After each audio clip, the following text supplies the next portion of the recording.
जय भृगुनंदन दुष्ट निकंदन तीन लोक उजियारे, ओ परशुराम प्रभु प्यारे। ब्राह्मण कुल संदेश की टीम पहुंची हुई है उत्तर प्रदेश बदायूं जनपद में। यहाँ सामाजिक सांस्कृतिक समृद्धि से संपन्न पंडित अनिल कुमार शर्मा जी। आइए जानते हैं उनके विचार।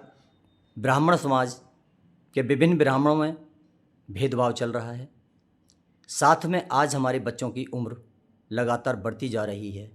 विवाह संबंध को लेके हमारी कुछ आकांक्षाएं ऐसी बढ़ रही हैं कि हम क्या चीज़ देख रहे हैं उनके रिश्ते करने में। व्यापार को बढ़ावा दे रहे हैं या उनकी खुशियों को बढ़ावा देना चाहते हैं। इसी विषय पर इनके विचार आप सुने। हमारी अपनी कहाँ त्रुटियां हो रही हैं, कहाँ कहीं सुझाव मिलता है, उसे अपनाने की कोशिश करें। अपने परिवार को उस उन्नति की ओर लेके जाएं जहां आपका वंश, आपका परिवार स्वस्थ समृद्धि राष्ट्र को बनाए और खुश रहे। जी, स्वागत है अनिल कुमार शर्मा जी आपका ब्राह्मण को संदेश में। आप अपने विचार बताइए।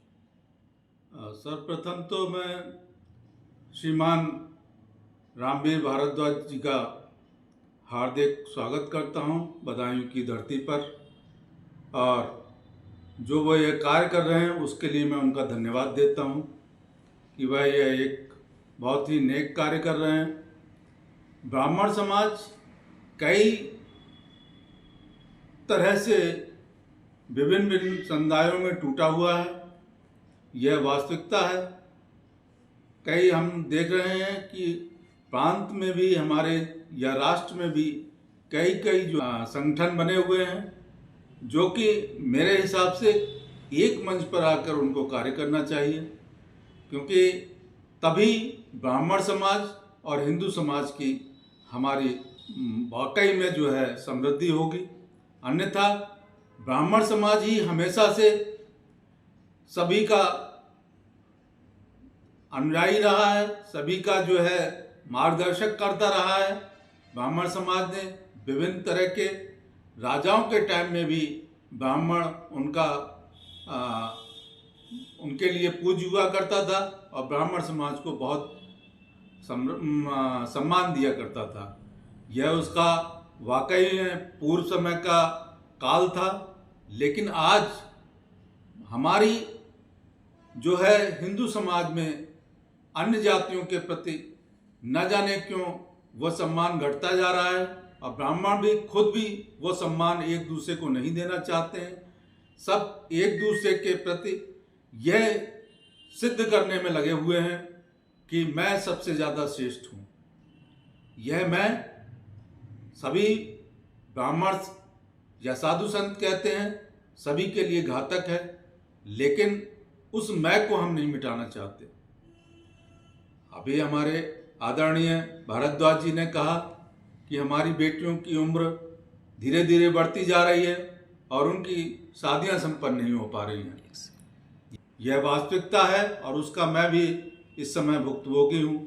मेरी बेटी MBBS डॉक्टर है और मैं चाहता हूँ कि कोई MBBS लड़का मिल जाए तो मैं उसकी शादी कर दूँ। कई बार मैंने देखा है कि जो लड़के MBBS करने के बाद PG कर लेते हैं, उनकी आकांक्षा ये रहती है कि हमें PG ही मिलना चाहिए। तो ये भी एक समाज में परेशानी हो रही है।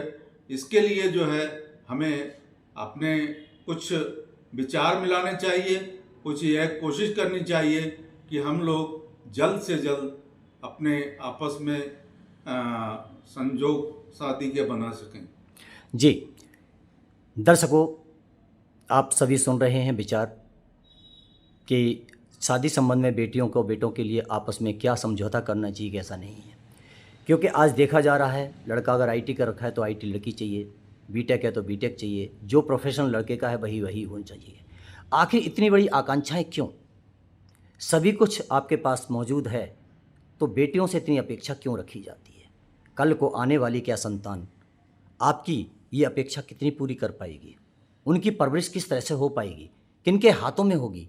क्यों आप लोग दोनों प्रोफेशनल करेंगे तो बच्चा किन के हाथों में पलेगा? क्या वो आया के साथ में, आया बैकवर्ड से होगी, आया कितनी पढ़ी लिखी होगी, आया कितनी ग्रेजुएट होगी, क्या वो बच्चे पालेगी आपके? कभी आपने सोचा कि जो बच्चे का लालन पालन आपका उन समाज में होगा तो उसकी क्या श्रेष्ठता होगी? जी, इस पर कुछ बताइए।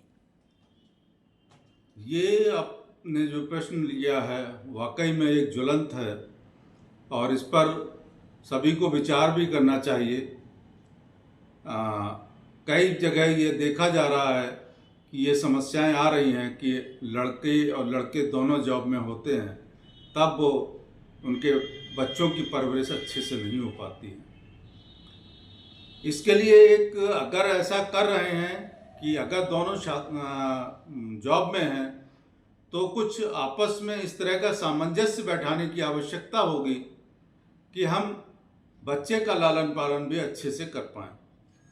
जैसे मैं अपना ही आपको दृष्टांत दूंगा, अपने ही बारे में बताऊंगा कि मेरा एक बेटा है और बहू है, दोनों बहुत ही सुशील हैं। ये मेरा सौभाग्य है, ईश्वर का मुझे बहुत बड़ा वरदान। और इस समय एक जो वातावरण बना था कोरोना आने से, वो कुछ ऐसा भी हुआ कि अगर वो घर बैठ के भी जॉब कर रहे हैं तो भी जो है आपस में जो है कार्य हो सकता है। तो ये उनका सौभाग्य भी है कि अगर बेटा जॉब पे जाता है तो बहू नहीं जाती है और बहू जाती है तो बेटा नहीं जाता है। कुछ इस तरह का उन्हें वो मिला हुआ है, अवसर प्रदान हुआ है कि वो बच्चे का लालन पालन भी अच्छे से कर पा रहे हैं। ये पंडित जी, ये तो आपका सौभाग्य है, बच्चों का सौभाग्य है कि जिसे मिल रहा है, मगर ये चीज़ हर घर में परिस्थिति ऐसी नहीं है। खैर, ये विचार आपने सभी ने सुने हैं और कोशिश करें, जिनको ये सुविधाएं अपने परिवार की खुशियां चाहते हैं तो कुछ अपने में परिवर्तन करने की कोशिश करें। और जो अगर इसी विचार में चलना चाहते हैं कि पैसा ही ज़िंदगी है, आडंबर ही ज़िंदगी है, तो ईश्वर उनकी किस तरह रक्षा करेगा वो उनके आगे आने वाला समय बताएगा। जी, इनके विचार अब यहीं तक, आगे फिर मिलेंगे तो बताएंगे। ब्राह्मण को संदेश की टीम लगातार जारी है इन मुहिम के लिए देखते हुए।